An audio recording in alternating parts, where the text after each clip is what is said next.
Friends, welcome back our channel. Hotel స్టైల్లో tasty మిర్చి బజ్జీ ఎలా ప్రిపేర్ చేసుకోవాలో వీడియోలో చూసేద్దాం. మిర్చిని ఎడ్జెస్ కట్ చేసుకొని దాంట్లో గింజలన్నీ తీసేసుకోవాలి. మీరు మసాలా ఫిల్ చేసుకోవచ్చు. నేనైతే డైరెక్ట్గా వేసుకున్నాను. దీంట్లో 4 టేబుల్ స్పూన్ శనగపిండికి 1 టేబుల్ స్పూన్ బియ్యపిండి, 1 టేబుల్ స్పూన్ కార్న్ఫ్లోర్ అండ్ కొంచెం సాల్ట్, కొంచెం ఓమా, గరం మసాలా, కారం, అన్నీ తినే సోడా అన్నీ మిక్స్ చేసుకోవాలి. మిక్స్ చేసుకున్న తర్వాత కొంచెం మనం వాటర్ని తగినంత యాడ్ చేసుకోవాలి. దాంట్లో మిర్చిని ముంచి మీడియం ఫ్లేమ్లో బజ్జీలని వేయించుకోవాలి. చాలా అంటే చాలా సూపర్గా ఉంటుంది. మీరు కూడా ఈ విధంగా ట్రై చేయండి ఫ్రెండ్స్.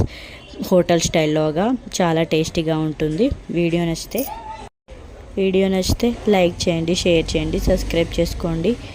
కంపల్సరీ ఎలా ఉందో కామెంట్ సెక్షన్లో కామెంట్ చేయండి. లాస్ట్లో దీంట్లో ఉల్లిగడ్డ పెట్టుకొని తింటే సూపర్గా ఉంటుంది. సో ట్రై చేయండి ఫ్రెండ్స్.